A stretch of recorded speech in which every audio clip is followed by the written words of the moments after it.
Shalom, people. Shalom. Want to do this quick thing. I hear people talking about the RFID chip and the vaccines and everything. Not saying that if that ever comes to pass, that you should take part in it, but just a clarity on certain things in terms of the tribulation. And for those of you who feel as though the tribulation spoken of by the Messiah or in Revelations is coming to our people meaning the true Israelites, because it's referred to as the time of Jacob's trouble. So it's not a time of trouble for people all across the earth. It's a specific time for a specific people and trouble for that specific nation. I'd like to ask you a question. If any of you Israelites can go back to your forefathers who were serving slavery in any of the many regions on the face of this earth and ask them, no, not ask them, but dictate to them, tell them, and say, I know what you're going through right now is harsh and it's hard, but listen, in the future, there's going to come a time of trouble, man. This is going to pale in comparison. Our forefathers would look at you right in the face and say, are you crazy? What could be worse than this? I was taken from my homeland. They beat my language out of me. They took my name from me. They took my children from me. They fed my children to alligators. They stuck dynamite up my brother's behind and blew him up. Yeah, they used to do that too. They raping my young sons. They raping my daughters in front of me. They're beating me to the near point of death. They're selling my children to I don't even know where. My eyes is just hoping one day over the ridge I can see one of them coming back to me. My wife is taken by the master daily. And she goes in that shed, all I hear is crying and him grunting. This child that she's pregnant by is definitely not my child. And when he's born, the master will set him up over me to beat me into submission.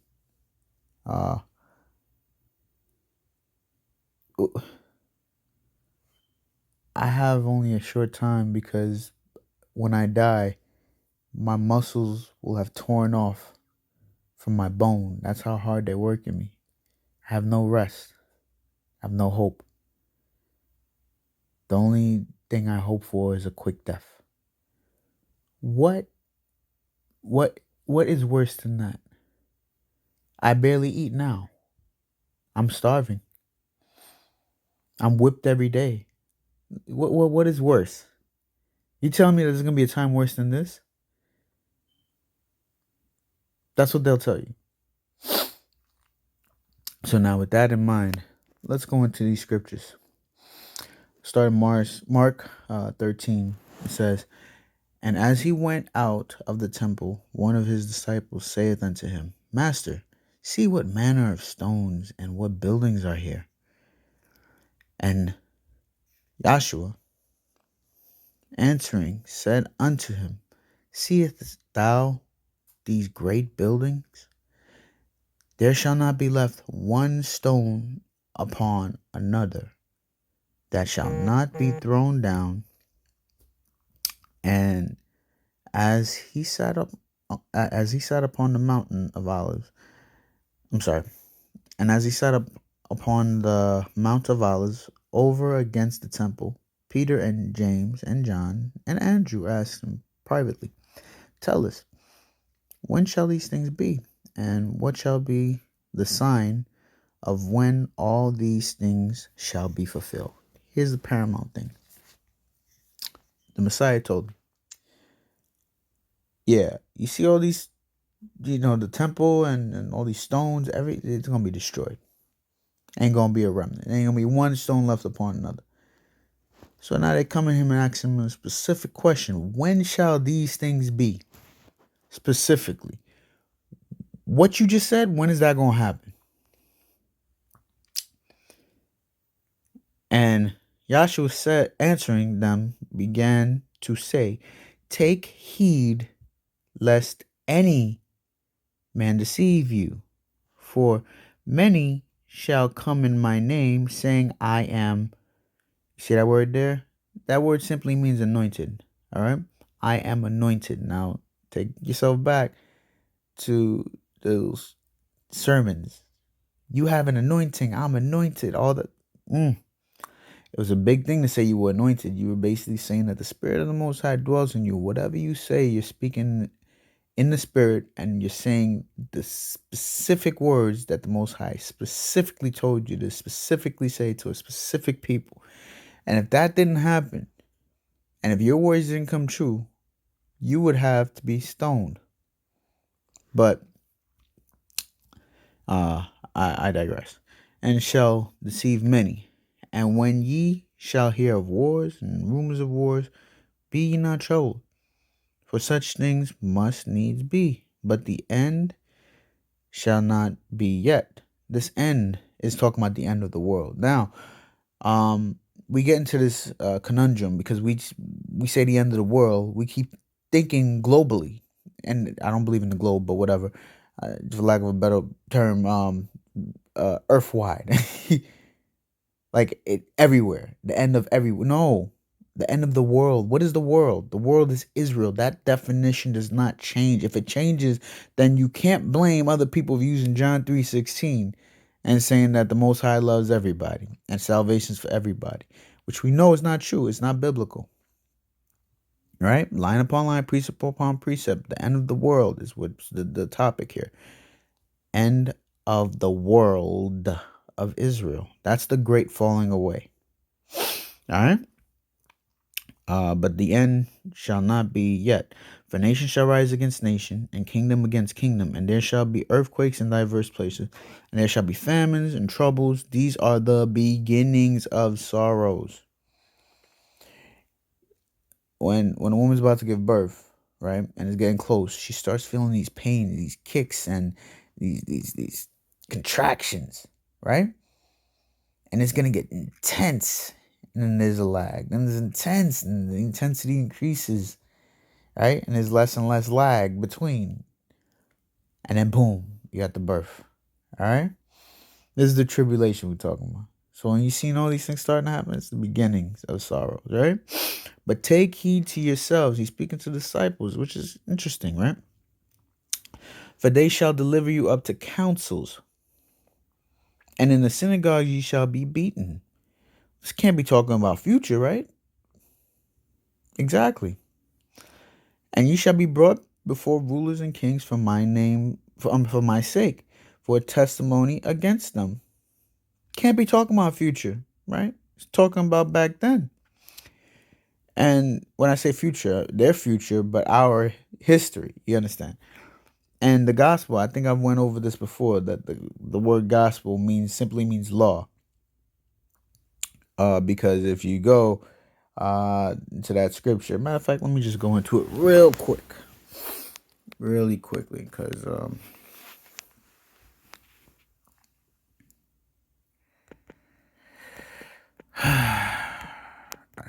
I always forget this one. Preach.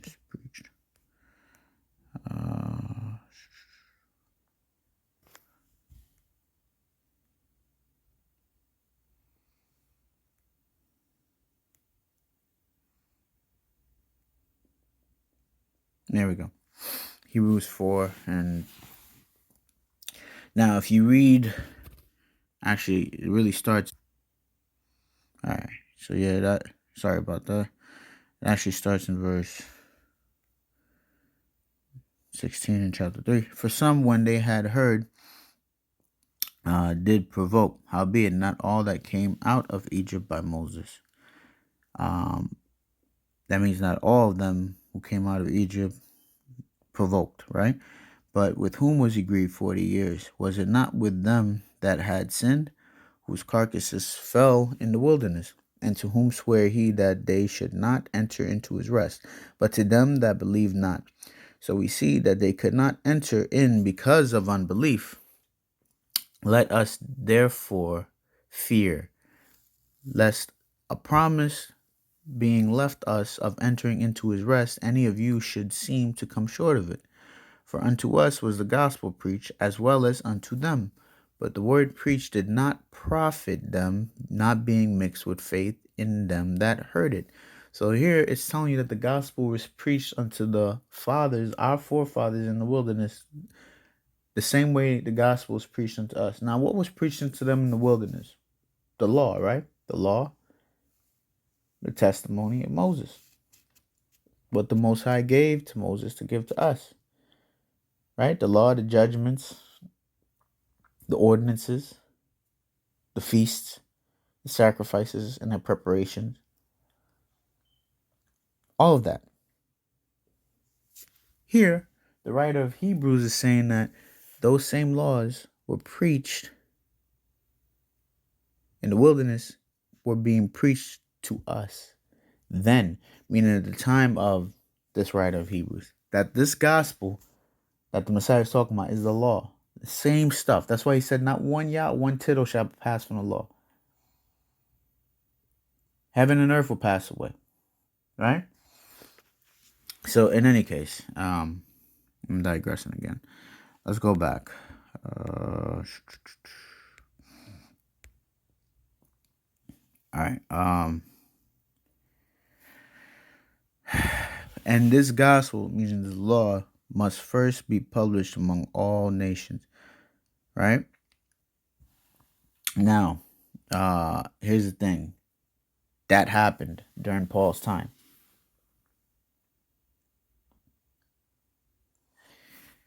Let me see where I could find it. I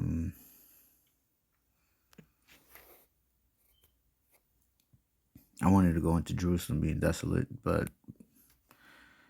I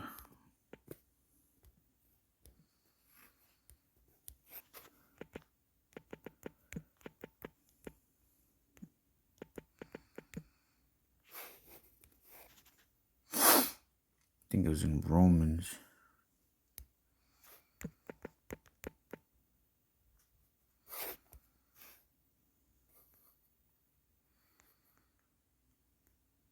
Romans 10:18. Yeah. Sorry about that. I forgot it for a quick second. Romans 10, verse 18. But it's in the context, but well, basically what it is you start. I'm going to start in the context.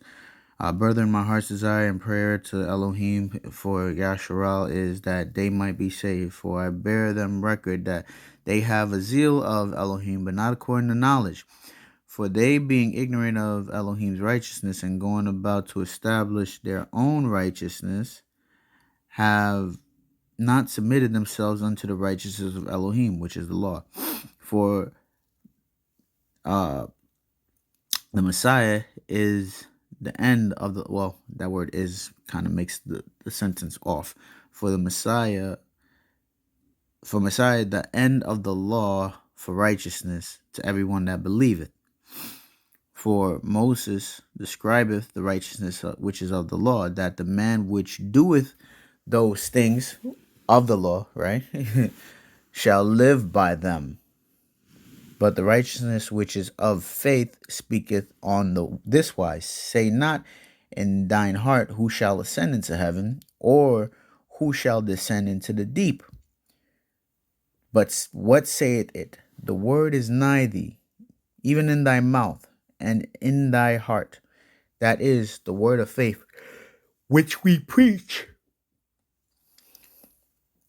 That if thou shalt confess with thy mouth the Adonai Yahshua, and shalt believe in thine heart that Elohim raised him from the dead, thou shalt be saved. Now, this is not for everybody. Again, brethren, key, brethren. You keep talking about context, but when it demolishes them, they don't like, fixing their eyes on it. Brethren, This is not talking about Gentiles. This is talking about Paul's brethren who are Israelites. Anyways, for with the heart man believeth unto righteousness, and with the mouth confession is made unto salvation. For the scripture saith, whosoever believeth on him shall not be ashamed. For there is no difference between the Jew and the Greek. And people like using this. Well, what about the Chinese? What about the Romans? Oh, Roman is an offshoot of Greece anyways. Okay, I'll give you that. All right, well, what about the Europeans? The rest of Europe, Gog, Magog, Tubal,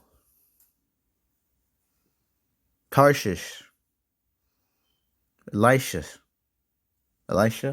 Yeah, Elisha. All right, what about them? What about Egypt? The Mitzrites. Or what about Israel? Right, the Northern Kingdom, right? Because it's talking about here. There's no difference between Jew and Greek. What about Israel? They're not Jews. The Northern Kingdom are not Jews. Context. When it's saying Jew and Greek, it's basically talking about the Jews, the ones who remained faithful during the Maccabean revolt, and the Greeks, the ones who turned over into Greek customs. They were still ethnically Jews, but they were going by the name Grecians. And that's the history that people don't want to address, but it's the truth. That's why they take out certain things and say it's not canonical, but it's history. You can say it was not inspired, fine, but it's history. All right. For the same Adonai over all is rich unto all that call upon him. For whosoever shall call upon the name of the Adonai shall be saved. And remember, in Acts 2, Paul's going over the dissertation, saying the same thing, and he finishes with this. And he says, ye men of Israel, hear these words. Why did he say ye men of Israel, not ye men of the earth? Hear these words. He's talking about ye men of the world, ye men of Israel. All right? Hear these words, because salvation is only for Israel. This salvation. There's salvation spoken of the Moabites. He's going to return to captivity of Moabites and everything like that. But that's different. You know? But I'm not digressing right there. We don't got time. How then shall they call on him in whom they have not believed? And how shall they believe in him whom they have not heard? And how shall they hear without a preacher? And how shall they preach except they be sent? This is talking about what the apostles had to do. That's why they were sent.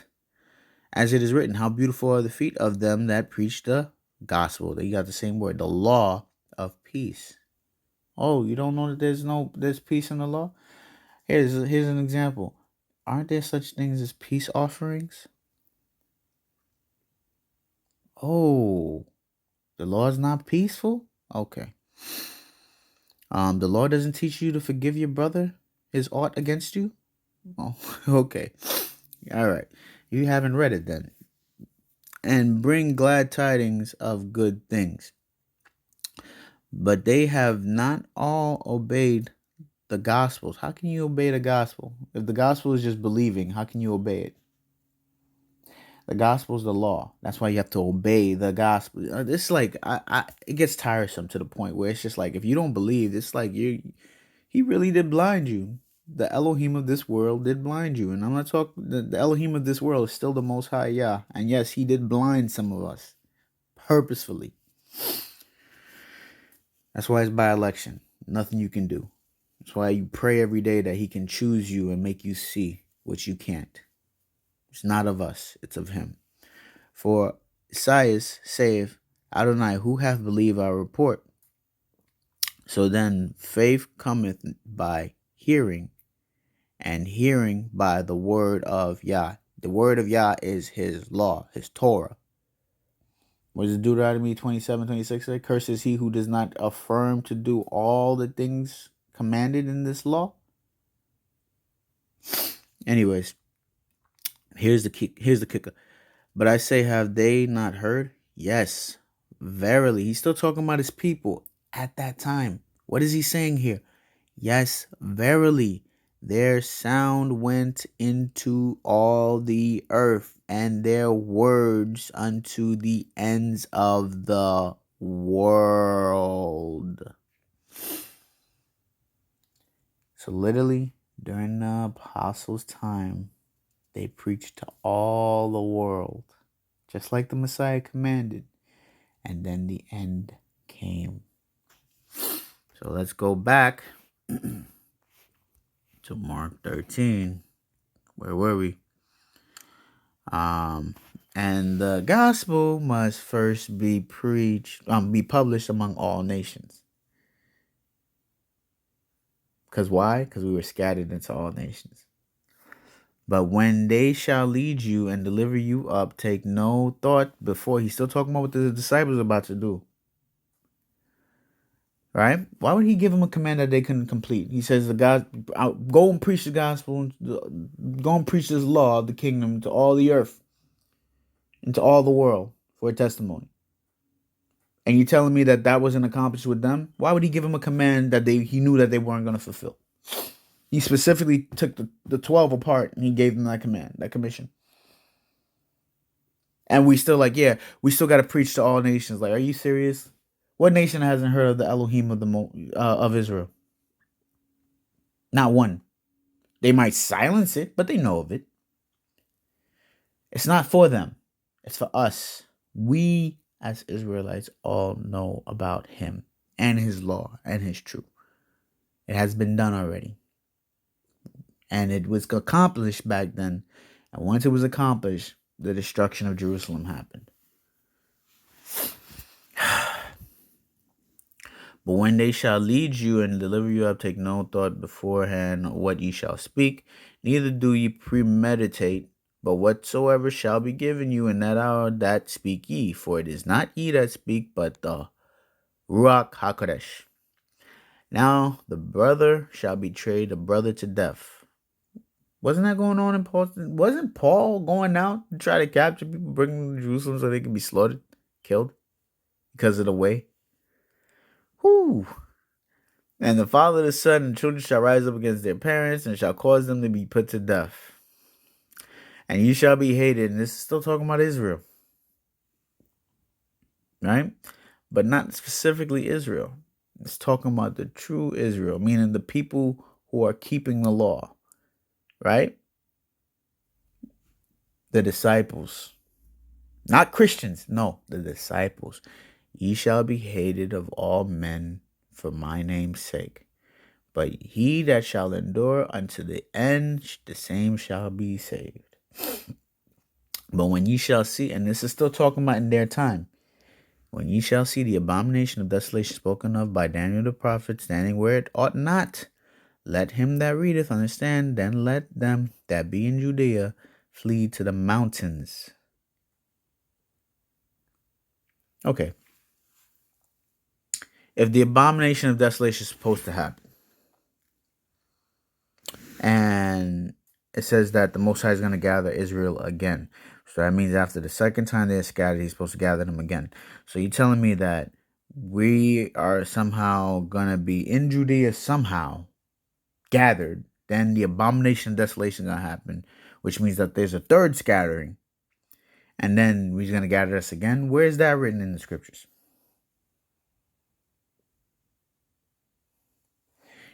There are many antichrists. That's what you guys fail to realize. The Antichrist is not just one man, it's a nation of men. That's why when you read the description of the beast, it had the feet of a bear, mouth of a lion. It's a conglomerate.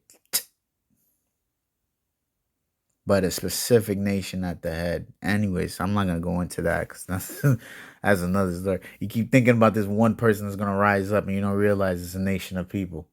And that has risen up. The beast is literally ruling right now. But whatever. But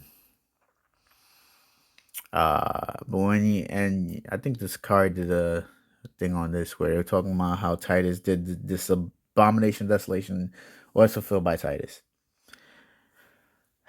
But when you shall see the abomination of desolation spoken of by Daniel the prophet, stand where it ought not, then let him that be in Judea flee to the mountains. And let him that is on the housetop not go down into the house, neither enter therein. Why? Flee to the mountains to take anything out of his house. And let him that is in the field not turn back again for to take his garment. Now, if you read in Esdras, I believe, it talks about this. It says that he that was taken, no,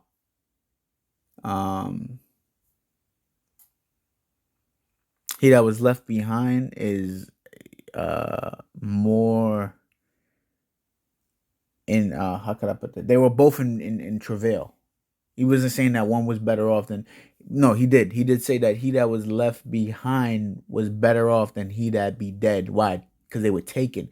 Taken means cut off, meaning that those that did not listen to the Messiah's warning, saying dip.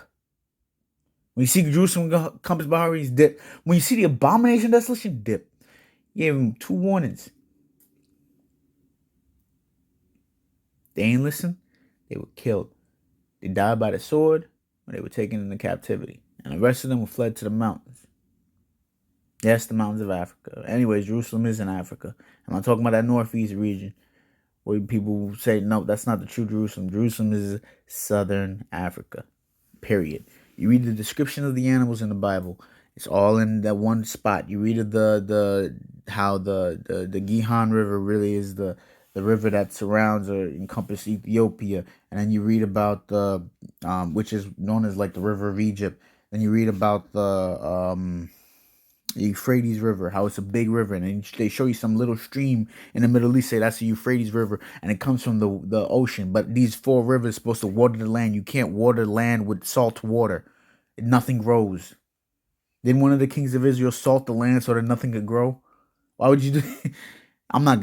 See, it leads into other stuff. I can't. Let me just stick to the topic. All right. Anyways, So yes, those that fled and were left behind were in better condition than those that were taken dead. So, and let him that is in the field not turn back again for to take up his garment. But woe to them that are with child, and to them that give suck in those days. And pray ye that your flight be not in winter, for in those days shall be affliction, such as was not from the beginning of the creation which Elohim created unto this time, neither shall be. And except that the Adonai had shortened those days, no flesh would be saved. What are you talking about? The captivity, the slavery. Can you imagine if we were going through it still? You know how many people died during slavery? You know, life expectancy? But for the elect's sake, whom he have chosen, he have shortened those days. And then, so after those days are shortened, if any man shall say to you, lo, here is the Messiah, or lo, he is there, believe him not, for false messiahs, says your boy here, and false prophets shall rise and shall show signs and wonders to seduce, if it were possible, even the elect. The point is that they're trying to deceive who? They're not going to China, going crazy with trying to preach. Why is there so many missions trip to Africa? Why is there so many mission? Like, if you look at the black neighborhood, there's liquor stores and churches everywhere. Why? Why is this predominantly our people that they got to go preach the word to? To deceive the elect. Because they know who you are. And those that don't know are working for those who do know. They just don't know. Anyways. But take heed. Behold, I have foretold you all things. But in those days, after the tribulation, still going through the tribulation. As many of you don't believe it, but you've been born in the tribulation. Right? It's like I remember Bane, and you talking about I was born in. Let me stop. But in those days after the tribulation, the sun shall be darkened, and the moon shall not give her light, and the stars of heaven shall fall. Now this is when you see the return. And the powers that are in heaven shall be shaken. And then shall they see the sign of the Son of Man coming in the clouds with great power and glory. And then shall he send his angels. You read this parable before, right? The parable of the net. The good fish was gathered. And he literally said the angels, the wheat and the tares. He said the angels going to gather up all. First, he's going to take out those things that offend, the tares, and burn them. It's not talking about Edomites. It's not talking about other nations. No, it's talking about us. There are wheat and tares among us. The seed is the word, meaning the law, and the doctrine that comes from it. And the tares is false doctrines that teach you not to keep the law. So, now with that being said, those people who are the tares are going to show fruits of tares by believing false doctrine. The wheat are going to show fruits of the Spirit by keeping the law. That day will make it manifest. Every man shall be saved, right? But whoever does not abide, guess what? It'll be burnt up. He will be saved, but he'll have nothing for it. But whoever work abides will receive a reward. What is the reward? The kingdom. Remember, he said, I'm going to gather all of you guys into the wilderness like I did your forefathers, make you come into the bond of the covenant. And those who transgress against me ain't going to be able to come into the land of Israel. That's the reward, the inheritance, everything he promised us from the beginning with Abraham. And I don't have time to dissect through all those scriptures. You guys who are, I speak to those that know the law. I'm just going to leave it at that. Anyways, then shall he send his angels and shall gather together his elect. Who's the elect? Israel, mine elect. From the four winds. We're everywhere, right? Okay. From the othermost parts of the earth to the othermost parts of heaven. Now learn a parable of the fig tree. When her branch is yet tender and putteth forth leaves, ye know that summer is near. So ye in like manner, when ye see all these things come to pass, know it that it is nigh, even at the doors. Verily I say unto you that this generation, and this is the key, shall not pass till all these things be done. Now people say, you see? Preterist. Wrong. That word generation is key. Our word generation and how it's used there simply means nation. Remember how he said in the Old Testament, if Israel shall cease from being a nation before me, the sun will forget its ordinance and the moon will forget its ordinance? That's the point. We won't ever cease, even though all these nations are trying to make us cease. They can't. That's the point. Fathered, birth, nativity. But look at this. Nation. See how it's used as nation? Nation. One time suffered all nations. Nation. Crooked and perverse nation. Right? See? In the midst of a crooked and perverse nation among whom you shall. Okay, boom. Now let's go back. This generation. And look at how it's used here. There you go. That's the word right there. Nation. But then people will go and say, wait a minute. But if I look here, so if it's nation, how many nations are there from Abraham to David? Now look at this. Let's go there. How was it he was here? It's a little different, right?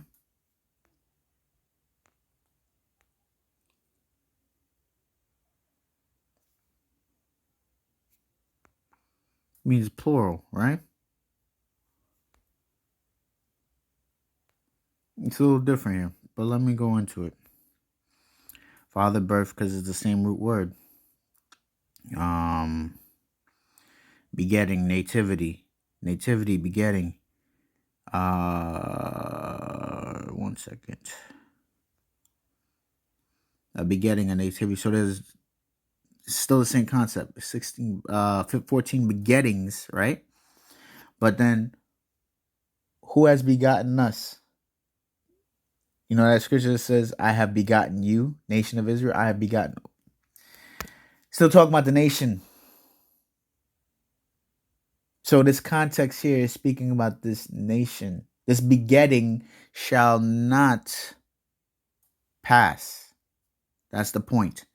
Let's go back. It's begetting. So if you want to use the regular context, it still fits. Begetting, nativity. This nativity, right? That this begetting or this begetting shall not pass. This nation shall not pass. This generation shall not pass. To all these things be done. Heaven and earth shall pass away, but my word shall not pass away. But at that day and hour knoweth no man. We know all these take heed and pray and come in the midst of the night. We know this, right? I'm not trying to sidetrack, but you know. And let me just 1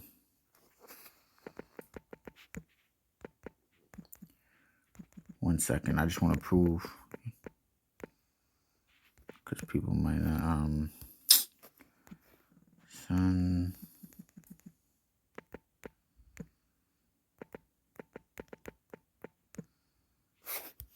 Maybe I don't know how I'm spelling it.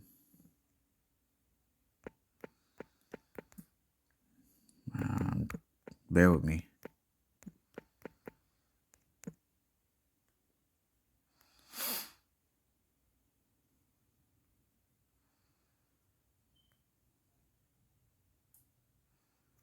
There we go. If those ordinances, hold on, let me go into context. Thus saith the Adonai, which giveth the sun for a light by day, and the ordinances of the moon and of the stars for a light by night, which divideth the sea when the waves thereof roar. Yah of hosts is his name. If those ordinances depart from before me, saith Yah, then the seed of Israel shall cease from being a nation before me forever. Thus saith the Yah, if heaven above can be measured, the foundation of the earth searched all beneath, I will also cast off all the seed of Israel for all that have been done. That's why I say, has the Most High cast off his people? Yah forbid. Because he said no. He put a seal on it. He said it. No. Right? So in any case, just had to get rid of that. Not rid of it, but you know. So here's the second account. All right, he's taking in his disciples, take heed no man shall receive, for many shall come in my name. And then what are they asking him?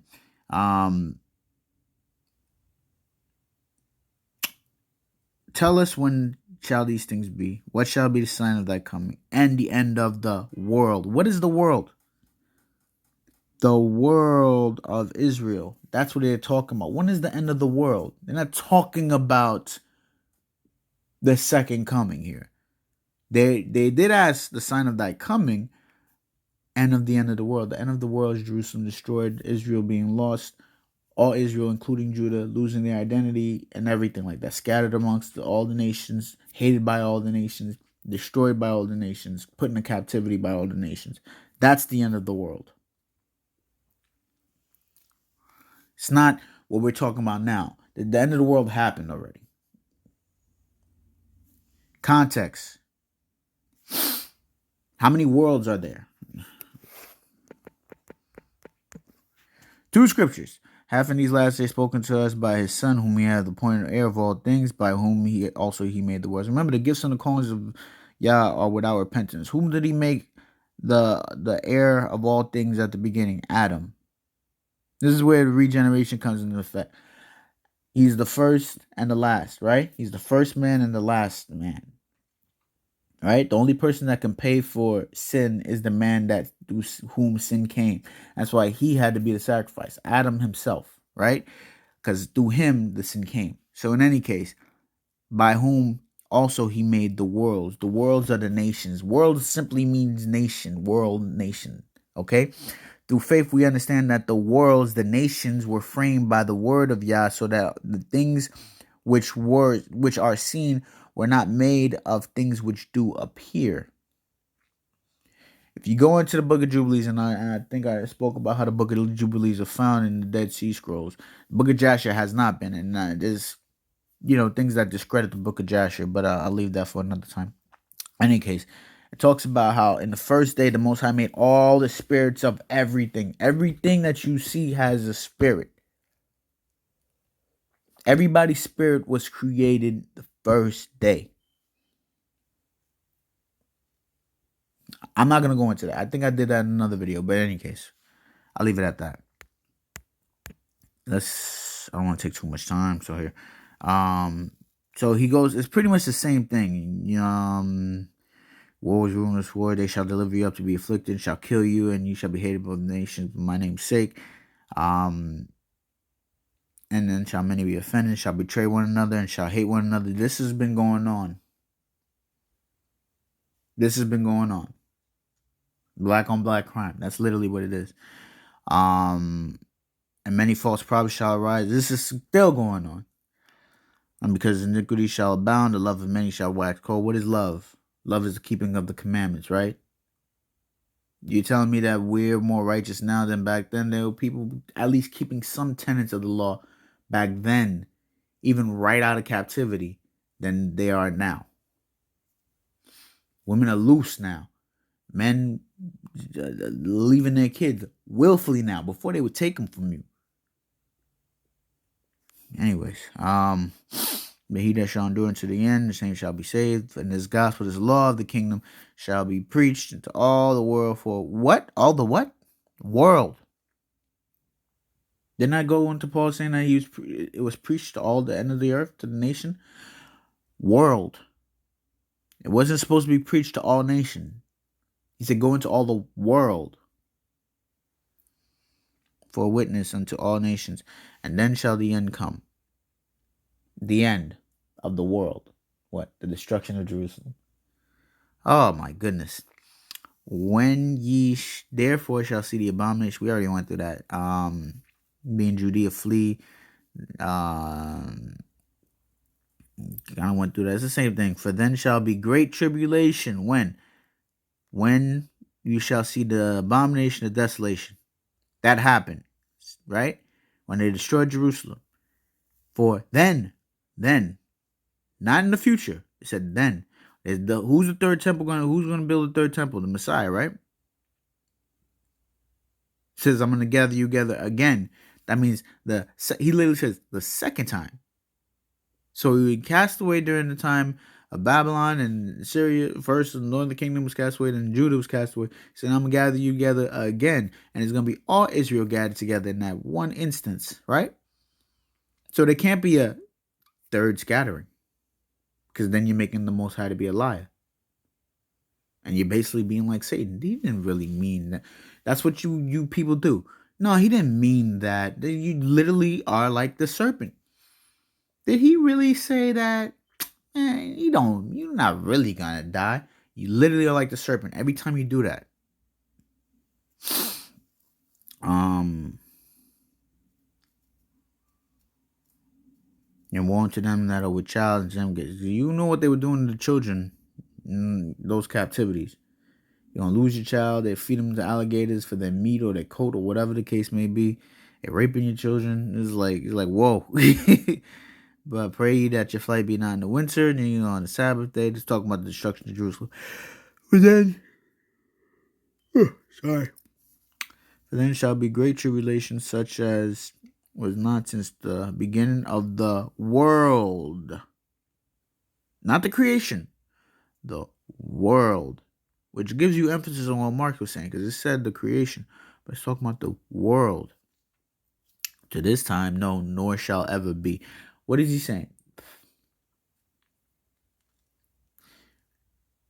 What could compare to the slavery of black people that happened throughout the earth? Don't even say the Holocaust. That's laughable. That's laughable. That pales in comparison. And it's not all true, what they were saying. But, that's another story. Okay. Nothing has ever been heard from the beginning, even till now, that it could equate to what we went through. Okay. And except those days be short, and I already told you about that, there should no flesh be saved. But for the elect's sake, those days shall be short. Then if any man shall say unto you, Lo, here is the Messiah, Lord there, believe it not, for there shall be fire. We already spoke about that. Behold, I have told you before, wherefore I shall you, behold, he is in desert, go not, for as lightning coming out of the east and shining on, so shall it also come. Meaning, like, everybody gonna see it. It's gonna be no. It's gonna be definite. Wheresoever the carcass is, there will the eagles be gathered together. That's the point. Wheresoever the carcass is, there will the eagles be gathered. So when he comes back, we don't gotta go looking for him. He gonna take us. You don't get it? I'm gonna gather you. If you gonna be gathered, why you gonna go out looking for the person who's gathering you? He says, I'm gonna find you. I'm gonna seek you out. I'm gonna gather you. So why are you trying to do the work? That's the point. Some references even say the vultures, right? Because eagles don't necessarily, gather around a carcass. It's necessarily, it's vultures. In any case, immediately after the tribulation of those days, that's what we're waiting for. We're not waiting for no mark of the beast. All that stuff happened already. People talk about the mark of the beast, but they never talk about his image. What is his image? That's been set up so that all the world can worship, right? It says he'll deceive the whole world. What is his image? Oh, okay. You don't want to talk about that, but you want to talk about the mark and mislabel it. That stuff already happened. Go into the time of the Inquisitions. Really study it out and see what they were doing to us, those black Jews. If you accepted Christianity, you had to wear a mark. It was a symbol, a cross.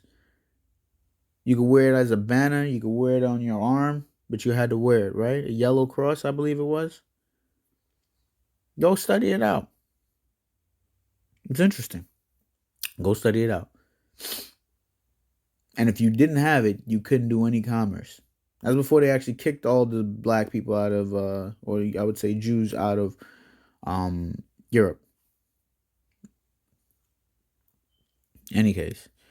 So immediately after the tribulation of those days shall the sun be dark, and the moon shall not give her light, and the stars shall fall from heaven, and the powers of heaven shall be shaken.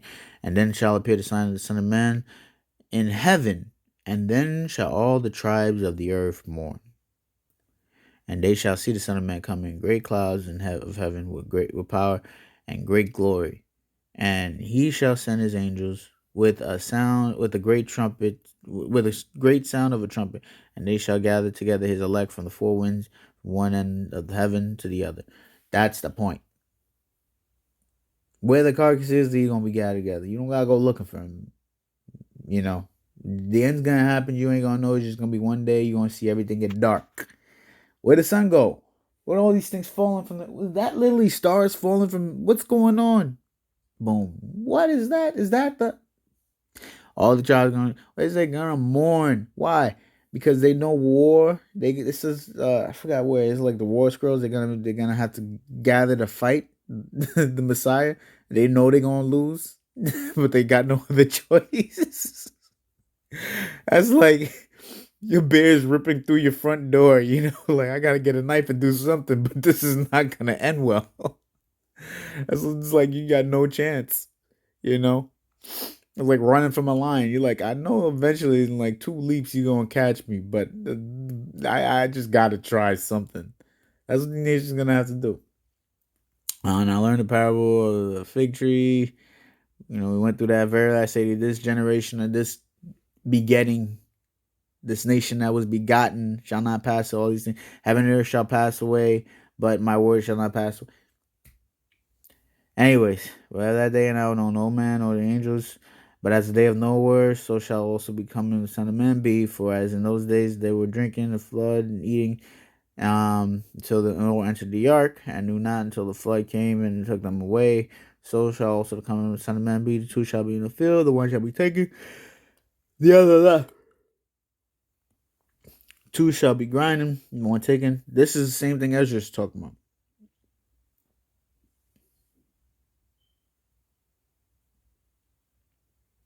The one that was left was in better straight. Because what did he say? The angel's going to gather who first? The tares? Time in bundles and burn them? And he's going to gather the wheat into his barn.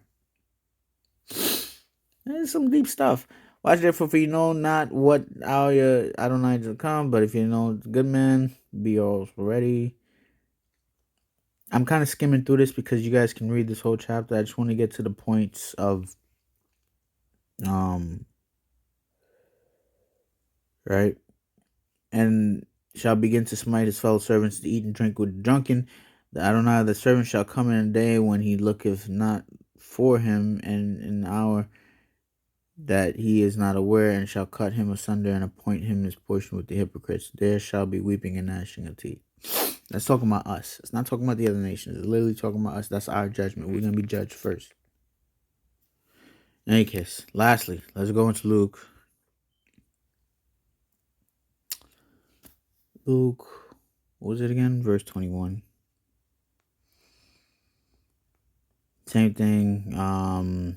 They asked him, or should we sign these things? Sign these things coming to pass. He was talking about the stones not being left, right?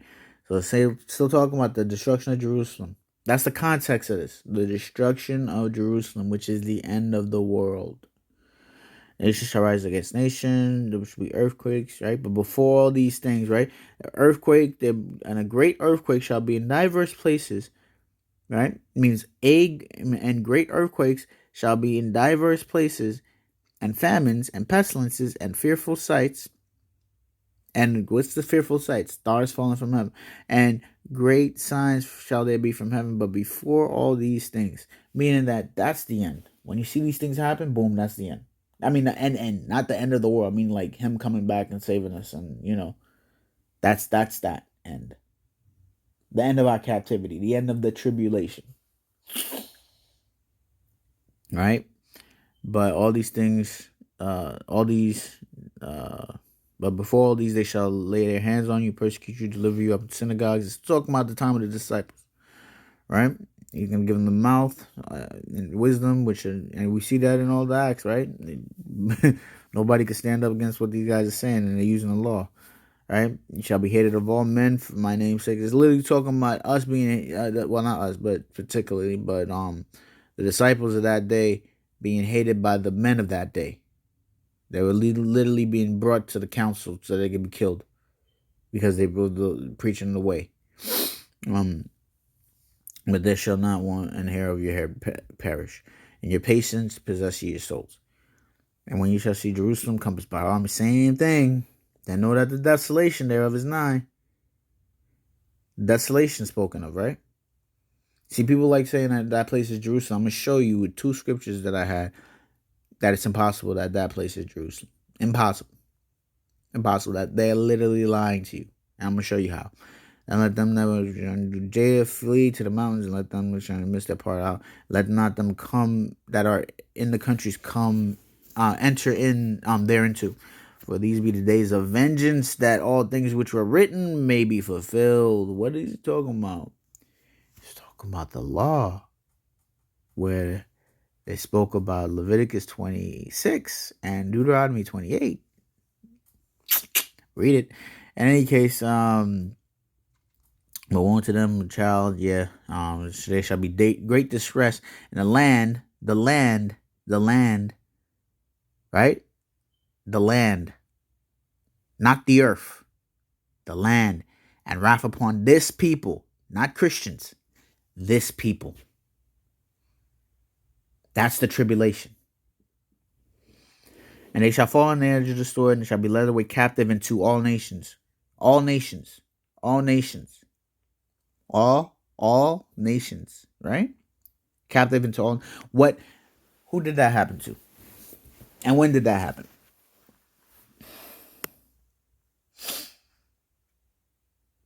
When was it ever prophesied? Because people say that black people are just Canaanites, whatever. When was it ever prophesied that the Canaanites would be sold into all nations? And when did that happen? When was it prophesied, and when did it happen? Because there's still Canaanites in the land in South Africa.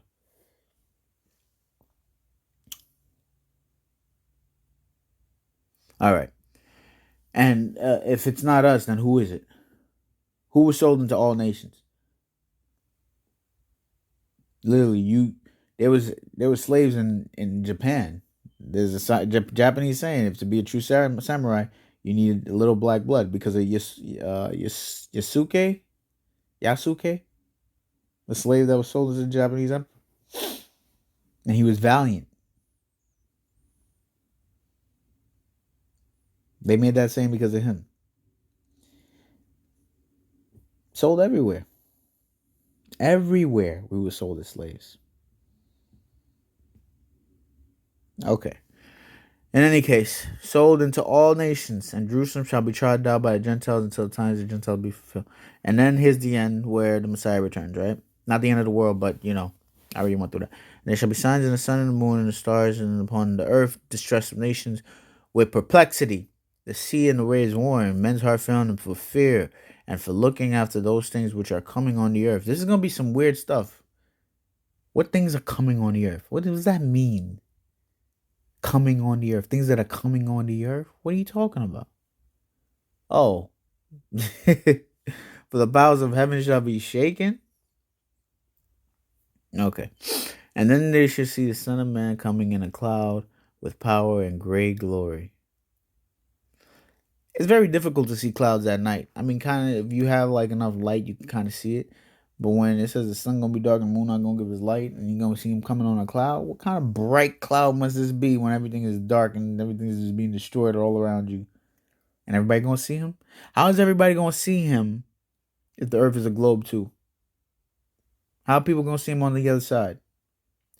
All right, let me stop. And when these things begin to pass, look up and lift up your head. When these things begin to come, what the stars falling and all this stuff, the sun dark, look up and lift up your heads, for your redemption draweth nigh.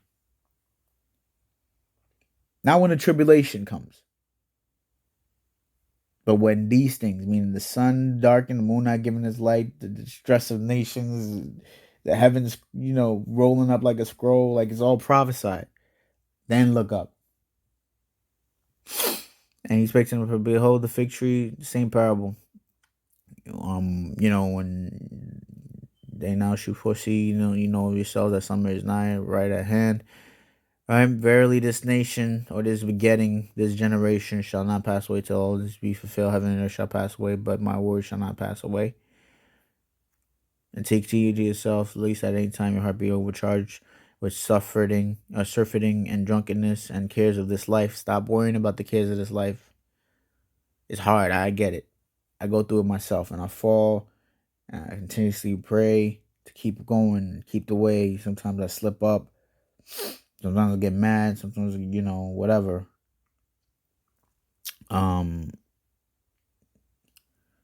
It's hard. But, we got to all hang in there. And so that day come upon you unawares, for as a snare will come on all them that dwell on the face of the whole earth. That day meaning that his coming. Watch ye therefore and pray always that ye may be accounted worthy to escape all these things that shall come to pass, and to stand before the Son of Man. All right. So those are the three accounts. So what I'm trying to explain to you is that, but let me go into what I had before about Jerusalem being desolate. Isaiah 64:10. That was,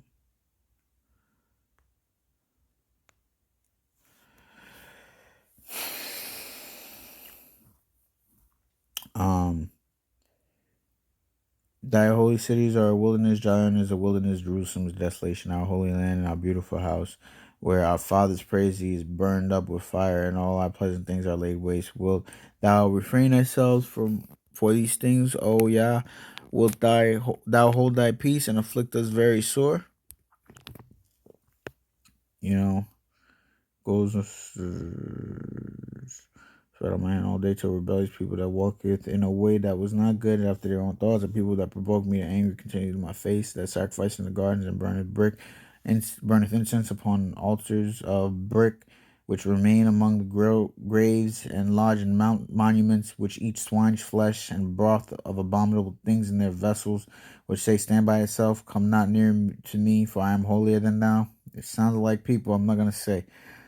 But Cretans.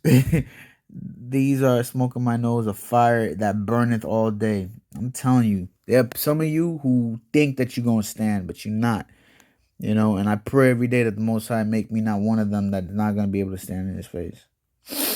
Behold, it is written before me, I will not keep silence, but will recompense, even recompense into their bosom. Your iniquities and the iniquities of your fathers together, save Yah, which have burned incense upon the mountains, and they blaspheme on the hills. Therefore will I measure their former work into their bosom. He ain't gonna forget, right? Thus saith Yah, as a new wine is found in a cluster, and one saith, destroy it not, for a blessing is in it. So will I do for my servant's sake, that I may not destroy them all. And I will bring forth a seed out of Jacob, and out of Judah an inheritor of my mountains. And mine elect shall inherit it, and my servants shall dwell there. And Sharon shall be a fold of flock, and the valley of Achor a place for the herds to lie down. Remember the story of Achor? Achan and Achor? Okay. For my people that have sought me. For my people that have sought me. For my people that have sought me. If you ain't keeping his laws, you're not seeking him. But ye are they that forsake Yah, that forget my holy mountain, that prepare. That's why it's important too to know where the land is. What did David say? Let my right hand forget its writing, its skill. If I forget you, Jerusalem, the land is important. And prepare a table for that troop, and that furnish the drink offerings unto that number. Therefore will I number you to the sword, and ye shall all bow down to the slaughter. Because when I called, ye did not answer. When I spake, ye did not hear, but did evil before my eyes, and did choose that wherein I delighted not. How do we know what delights him? He told us in the law. Period. And that don't change. He don't change. Therefore thus saith the Adonai Eloheinu, behold, my servants shall eat. My servants meaning those that keep the law, that do their best to. It says, scarcely a righteous man be saved. Scarcely. But ye shall be hungry. Behold, my servants shall drink, but ye shall be thirsty. Behold, my servants shall rejoice, but ye shall be ashamed. Behold, my servants shall sing for joy of heart, but ye shall cry for sorrow of heart, and shall howl for vexation of spirit. And ye shall leave your name for a curse unto my chosen, for the Adonai Eloheinu shall slay thee, and call his servants by another name. Remember what it says in Revelations? I shall give thee a rock with a new name, that none shall know but ye that receive it. You ever wonder why when angels come down, they say, what is your name? He says, why do you want to know my name? Okay. That he who blesses himself in the earth shall bless himself in the Elohim of truth, and he that sweareth in the earth shall swear by the Elohim of truth, because the former troubles are forgotten, and because they are hid from mine eyes. This is not talking about when Judah came back after Babylon. No, this is talking about the future. Beyond this future. Beyond where we're at now. For behold, I create new heavens and a new earth, and the former shall not be remembered nor come into mind. Be ye glad and rejoice forever in that which I create. For behold, I create Jerusalem a rejoicing, and a people and a joy. And I will rejoice in Jerusalem. This right here means that Jerusalem will be desolate, and is desolate now, and will be a joy forever when it's reestablished. So now let's go back. Right, because what it says, they shall build houses and inhabit them, they shall plant vineyards. That's the curse being done away with. That's the new covenant, the renewed covenant. And we never gonna be a curse again. Anyways, let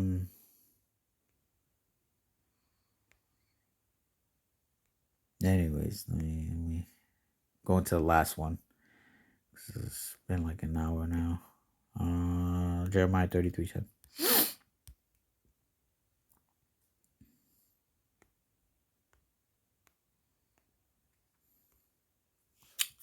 Thus saith the Adonai, again shall be heard in this place, which ye shall say, be desolate, without man and without beast. Without man and without beast.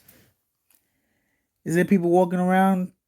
There shouldn't be no men, no animals in the true Jerusalem. So there shall be a den of jackals. Right? Anyways, even in the cities of Judah and in the streets of Jerusalem that are desolate. Judah is desolate.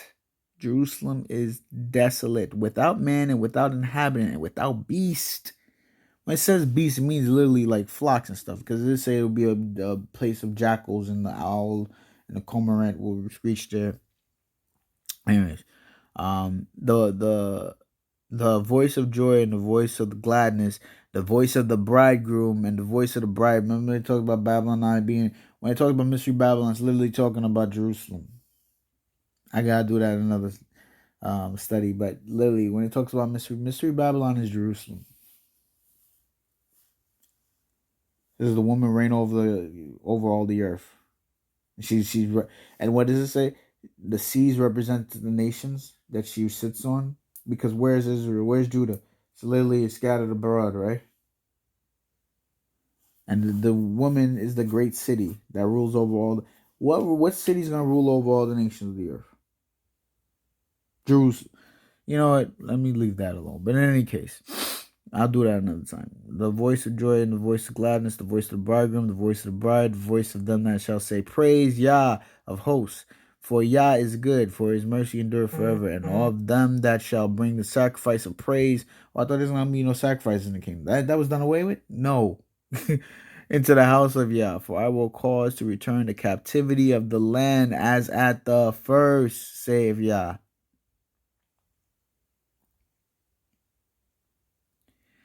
Thus saith Yah of hosts again in this place. Again, meaning the second time, which is desolate.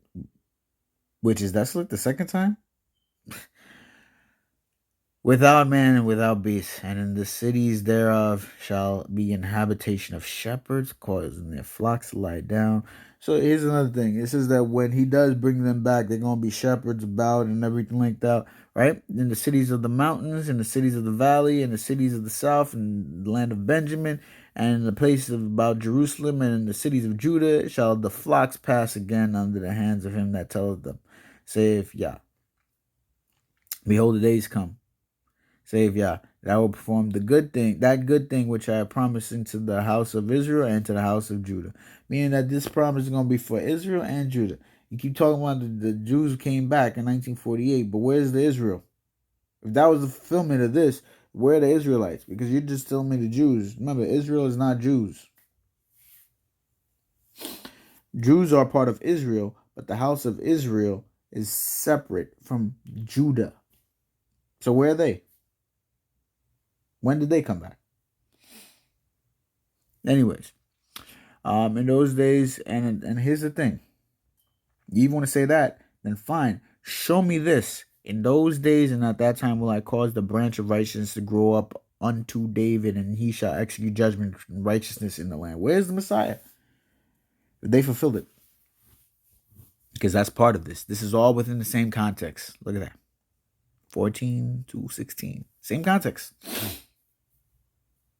You got no Israel and you got no Messiah. You only got Judah, supposedly.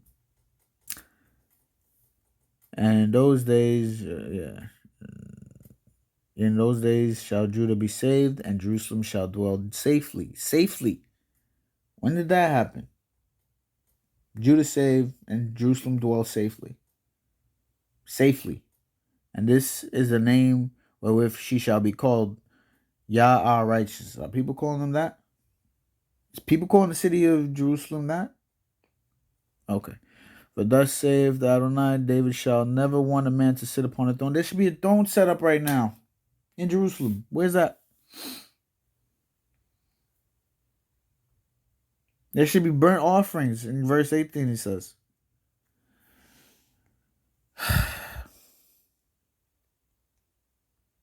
This is how deep it is. It says, and the word of Yah came unto Jeremiah, saying, Thus saith the Adonai, if you can break my covenant of the day and my covenant of the night, and that there should not be day nor and night in their season, then may also my covenant be broken with David my servant, that he should not have a son to reign upon his throne, and with the Levites the priests my ministers. As the host of heaven cannot be numbered, neither the sand of the sea measured, so will I multiply the seed of David my servant, and Levites that minister unto me. In any case, mark of the beast, all that stuff happened. The tribulation is now. The harshness of the tribulation happened in the beginning. Now it's a time of respite for us to repent. Because once that sky cracks open and we are all gathered, meaning Israel, true Israel, we're going to be judged. And those who don't keep the law, they're going to be judged by your walk, literally, by your deeds. You're not keeping the law. You have no mind to listen to the law. Matter of fact, there's a scripture that says, to him that shutters his ear from keeping the law, even his prayer is an abomination. It's like you're trying to bring a sacrifice of a pig to the Most High. You're literally eating swine's flesh, and you say, yo, stay away from me. I'm holier than you. I don't need to keep that law. It says you are that irritation to his nostrils, burning in his nostrils. Like, yo, you ever try to start a fire and barbecue, and all of a sudden, like, you put too much of that, that lighter fluid or whatever the case may be, and then that thing burns, and then your eyes are like watering. That's how irritating you are. In any case, I hope that's enough. I hope you guys take heed, repent, keep the law. Really, there's nothing left to happen but the end, meaning the return of the Messiah. That tribulation happened already.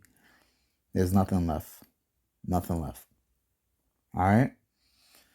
Repent, Israel, keep the law. Praise Yah. Yah Barak.